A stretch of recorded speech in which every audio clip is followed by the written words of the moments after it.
Paulo ngoma otwere koma Galatifo ti baako. Paula emfiri nipa nso enam onipa bi so na mom enam Yesu Kristo ni eje Nyankopon a onyane no firi awufuo mu no so na oye osomafo ni enuanom a woka me ho nyinaa de koma Galatia asafo hodo. Adom ni asomdue a efiri eje Nyankopon ni Awurade Yesu Kristo nkamo. Ono na yen boni nchi ode ne ho maaye na wayi yen efiri wiase boni yimu sede yen eje Nyankopon penotie. Ono na animonyam enka no daada. Amen. Eye me nwanwa se mo atwe mo ho ntem se efiri de wafra mu Kristo adom mu no ho kɔ asempa foforo mu a enso enya asempa foforo bia na mom nipa bi wɔ hɔ a oha mo na wo pese wo sesa Kristo asempa no na sempo yen ana abɔfo bi firi soro ba bɛka asempa foforo bi kyerɛ mo ka de ye ka kyerɛ mo no ho a onue sɛde ye ka no kane no saa na afa mi ka bio so obi ba bɛka asempa foforo bi kyerɛ mo ka de mo agye no ho a onue na afa nipa na me pese me twitwi won ba mafa ana Onyankopon a ana se me hwɛ se me so nipa ani se me da so me so nipa ani a anka menye Kristo akoa na anuanom me mamu ahunu se asempa a me kan no nti se nipa ade evi se enye nipa nkyɛn na me gye no nso wamfa nkyerɛkyerɛ me na mom me nam Yesu Kristo adi yemu na me nyaaye na mo ate abrabɔ akane no na me wo mu Yudafo sum sɛdeɛ me tae Nyankopon asafo ma no broso na me sɛe wɔn na me nya nkɔso Yudafo sum mu kyane meti penfo pi mebusiem na me boy agyanom atete sɛm ho modin bebree ma no tra so na ɛsɔ de oyi mi firi mi na yem na ɔnam nadom so afrɛ me no ani sɛ ɔbɛda ne ba adi mi mu no sɛ me nka ne ho asɛmpa me nkyerɛ amanaman no entɛm a me ne honam ne mogya ntu agyina nso mankɔ Yerusalem wɔn a wodi manim yɛ asomafo no nkyɛn na mo mi kɔ Arabia na me sane me ba Damascus bio ɛna mfie miɛnsa akyiri no me kɔ Yerusalem sɛ me kɔhwɛ Kefa anim na me di ne nkyɛn dadu nanum na asomafo ɛkeka ho no de manhu wɔ mu bia gye Awurade nua Yakobo na de me twɛ mu yi hwɛ Nyankopon ani minni atoro ɛno akyiri no me ba Syria ni Kiliki afem na Judea asafo a wɔwɔ Kristo mu no nim manim na tienko ana na wate sɛ de ankakane no ɔtaaye no afei de ɔka gidi a akane no na ɔsɛ no ho asempa na minti wɔhyɛ Onyankopon animonyam. Galatifo ngoma ti mienu. Ɛna ɛno akyiri mfie dunan me ne Barnaba kɔ Yerusalem bio na me fa Tito nso me kan me ho na me nam adi Yesu na me kɔye na me de asempa a me ka no amanaman mu no me to wɔn anim ɛne wɔn a wɔwɔ din so anim kokoam na Amerika a mituo ana mituye no anyɛ kwa na Tito a ɔka me ho a ɔyɛ Helani no mpo wanhyɛ no sɛ ontwa twetia na ɛyɛ anuanom atrofo a wofiri baabi baaye no ntira wɔn na wɔwiewia wɔn ho aba mu sɛ wɔbɛhwehwɛ yade hyidi a yɛwɔ no Kristo mu no ho akwan na wɔde yɛn ayɛ nkoa wɔn deɛ yɛammerɛ yɛn ho ase ama wɔn kwan dɔnhwere biakompo na asɛmpa no korɛ no akɔ so atena mu na wɔn a wɔbu ne sɛ wɔwɔ din no deɛ wɔtie bia ɛmfa me ho hwee Onyankopɔn hwɛ onipa anim nyiyim na me deɛ wɔn a wɔwɔ din no amfa bibia anka me ho na mom wɔhunu sɛ wɔde momonotofo mu asɛmpa ka ahyɛ me nsa sɛdeɛ wɔde twetiafo mu deɛ ama Petro no na deɛ ɔnam Petro so di dwuma twetiafo mu somafosɛ mu no na me nso me so di dwuma amanaman mu fo mu na wɔhunu adom a wɔde ama me no Yakobo ni Kefa ni Yohane a obu wɔn sɛ adum no tene ayɔnkofa nsa nifa ma me ne Barnaba sɛ yɛkɔka asɛm no amanaman mu fo mu na wɔn deɛ wɔn ka no twetiafo mu gye ahiafoɔ nko a na wɔsrɛ sɛ yɛnka ahiafoɔ na ɛno nso na me bɔɔ ho mmɔden sɛ mɛyɔ na Kefa ba Antiokia no me gyina n'anim tia no ɛfiri sɛ na wadi mfomsoɔ bi ɛfiri sɛ na nipa bi a wɔfiri Yakobo nkyɛn no nya mmaaye no na ɔne amanaman mufoɔ didi Na wobae no otwe ne ho te ne ho firi won ho. Ebise na osuro won a wo firi twetiafo mu no. Yudafo a aka no ne no ye nkonkonsa bi ma won konkonsa no twe Barnaba nso ko bi. Na mi hunu se won nantete se de asempa no no kretie no. Me ka mi kire Kefa won nyina anim se wo a wo ye Yudani wo bo wo bra sa amanama mu ni na enye se Yudani a aden na wo hye amanama mu fo se wonye se Yudafo. Yen de ye firi yen awusuo mu ye Yudafo. Ni enye amanama mu ni boneyefo. Yenim se won firi mra nnwuma mu na ebu onipa bem. Gise enam Yesu Kristo gidie mu nti. Yen so ya gi Kristo Yesu adi. Na wo firi Kristo gidie mu abu yen bem. Na enye mra nnwuma mu. Ebise wori mfiri mra nnwuma mu hunan bia bem. Yen ewie se wo bu yen bim Kristo mu no. Se wo hu yen so se ni boneyefo a ene na Kristo ye adeboni somfo ana. Debida.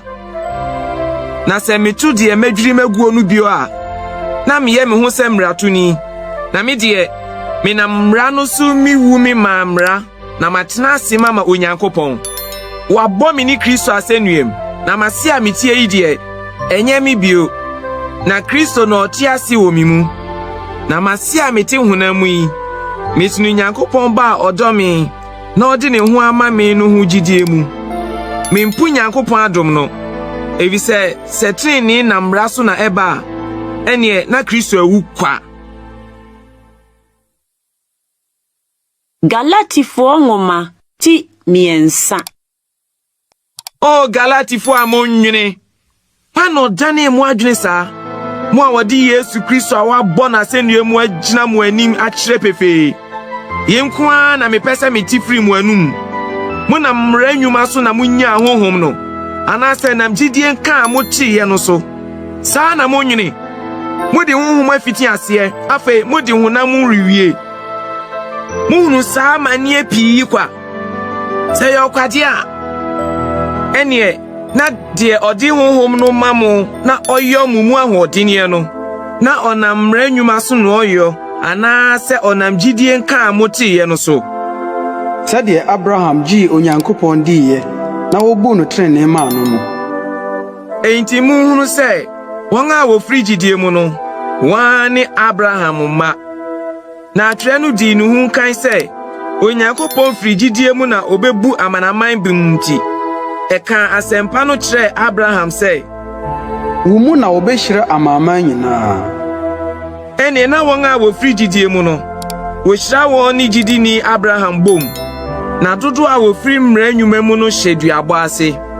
evise wo atwere se wadome obiara ontena de watwere no mra nhoma yi mu nyina nyɔ no na ɛda di pefe se mra mu de obiara ntene Nyankopɔn anim efiri sɛ gidie mu na ɔtene ni benya nkwa na mra de emfiri gidie mu na mmom de odi soɔ no benya mu nkwa wodi Kristo ye abusudie ma yɛn ama no atɔ yɛn firi mra no mi mu ebise wo atwere se wadome obiara a ɔsane dua so sɛ de ɛbɛyɛ na Abraham nhyira bɛba amanaman so Yesu Kristo mu ne enam gidie so anya honhom bɔhyɛ no enuanom meka no nipam ɛyɛ den ara obiara mpo onipa samanse a wɔde nsa ahyɛ aseɛ nanso ɔmfa bi nka ho na Abraham ne nasini na wɔhyehyɛ wɔn bɔ no ɔnka sɛ na wasefo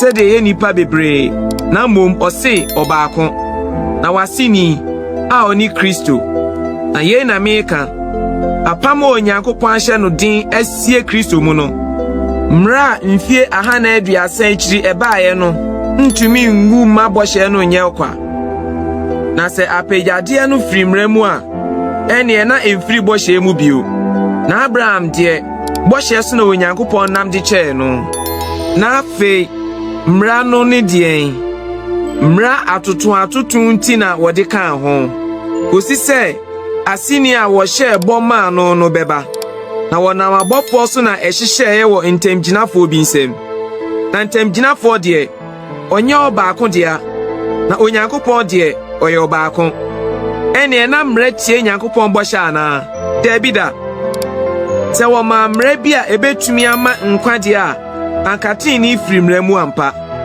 Nanso atwere no aka nioma nyina ahye bone ase sede ebeyo na wodi bɔhye no afiri Yesu Kristo hu gidie mu ama wɔn a wɔgidie. Na gidie nya maaye no wodi yensie mrase wenyen ma gidie a wo beyi no adi akyere no. Enti mra aye yenfo a ekyere yen Kristo nkyɛn kwan na wo afiri gidie mu abu yen bem. Na gidie abai na yenni oyemfo no ase bio. Na mu nyina nam gidie so ye Nyankopɔn ma Kristo Yesu mu. Efiri sɛ omu dodo a wo abɔ mu asukɔ Kristo mu no mo ahye Kristo.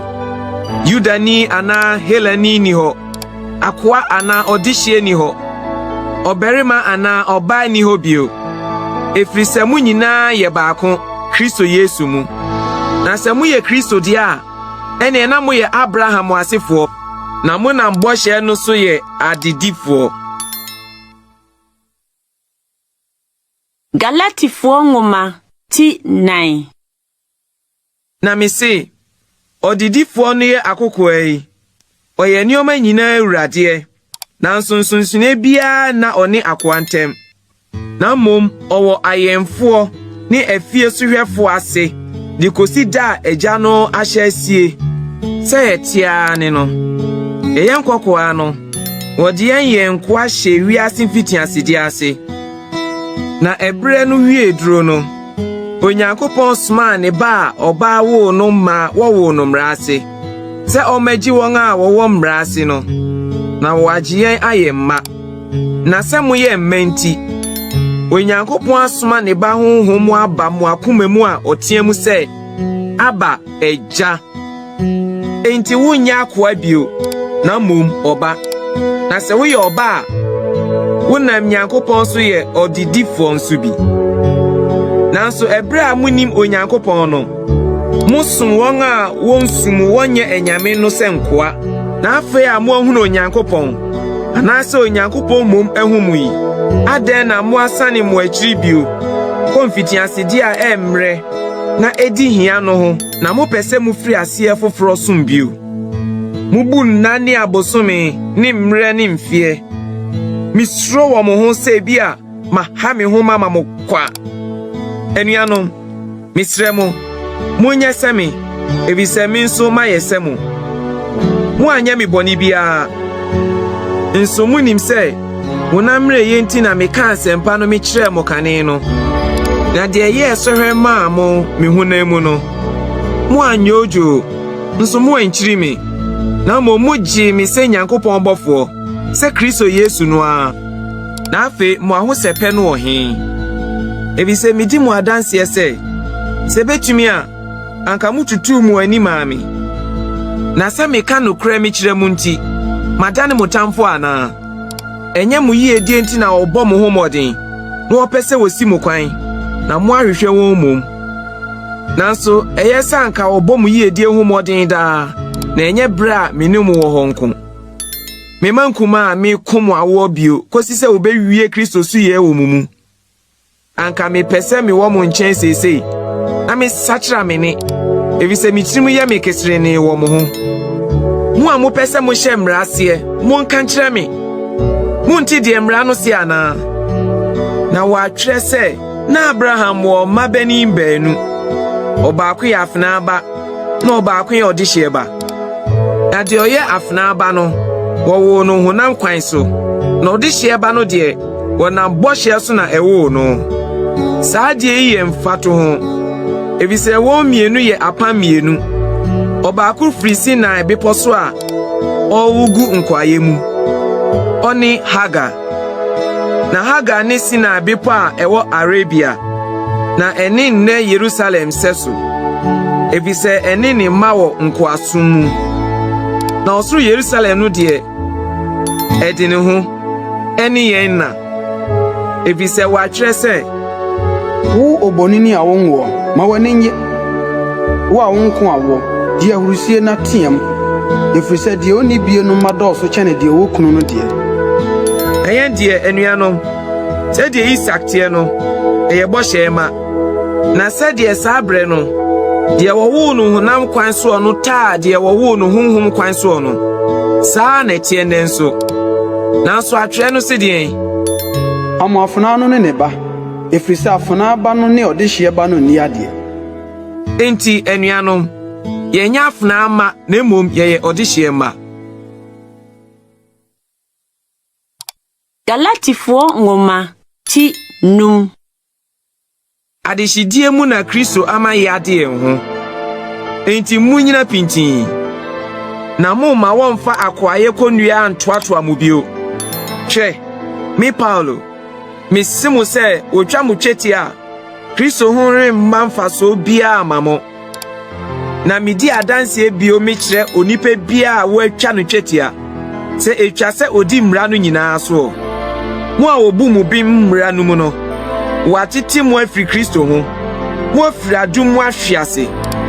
Na yɛn de yɛnam honhom so firi gidie mu twɛn twene anidaso. Ebi se Kristo Yesu mu de tweti etwa ana momono to ye nyɛ hwee. Na mo gidie a enam ɔdɔ so yɔ adwuma. Na mo tumrika no yie. Pa no si mo kwan sɛ mo ntie no kre no. Tidani yi firi de ofrɛ mo no. Moreka ketewa bi na ɛka mmɔre no nyinaa. Me de mani damoso Awurade mu. Sɛ mo nwini biribi foforo bia. Na de ɔha mo no. So te sɛn a obenya natemu. Na me de anuanom. Sɛ me da so me ka tweti atwasɛm a. Anka ade na woda so taa me. Ene na anka sɛnua no suntudua no ni hobio. Me nko a anka wɔn a wɔma mo bobum no atwitwa wɔn ho agu.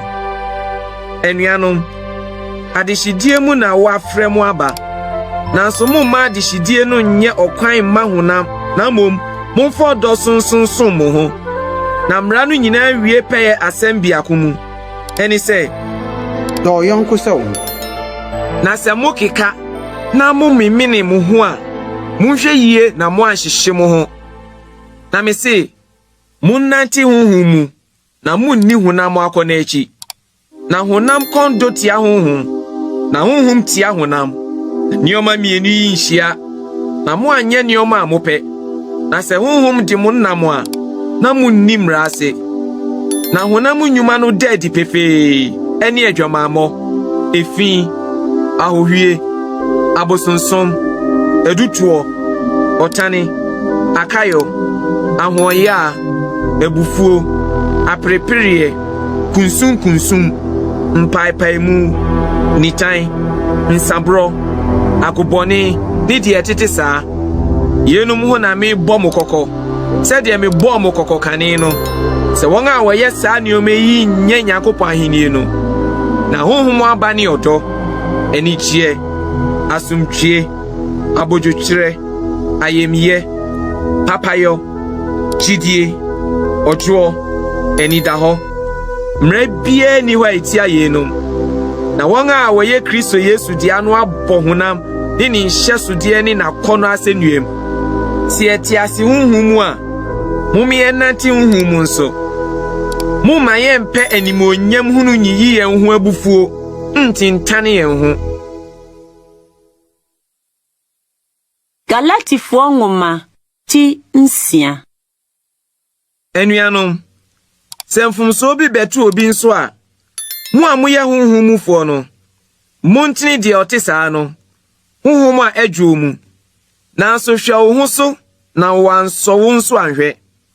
Monsoa mo ho ne so abia, na saa na mode bewie Kristo mmara so die. Na sɛ obi bu ne ho sɛ ɔyɛ biribi na ɔnyɛ hwee a, ɔdaadaa ne ho. Na ma obiara nsɔ ɔno ara n'adwuma nhwɛ. Ɛno na obenya ɔno ara ne ho biribi ahoahoa ne ho, na ɛnyɛ obi ho. Na obiara bɛsoa ɔno ara n'adesoa. Deɛ wɔkyerɛkyerɛ no asɛm no, ne deɛ ɔkyerɛkyerɛ no mmom nipa nyinaa mu. Mo nnaada mo ho, Onyankopɔn wonsi no atwetwe. Efisɛ deɛ onipa guo no, ɛno ara na obetwa. Deɛ oguma ne honam no, firi honam mu betwa prɔyɛ. Na deɛ oguma honhom no firi honhom mu betwa daa nkwa. Na mo ma yɛ mmerɛ papayɛ mu. Na sɛ yɛampa aba a, yɛbetwa so aba ne birim. Enti yɛwɔ brɛ a ɛfata a, Mumenye nipa nyina yie. Enkanka wɔn a wɔyɛ gyidie no fiefo. Monhwɛ atwerɛ kɛse a mede mia me nsa matwerɛ me brɛ mu yi.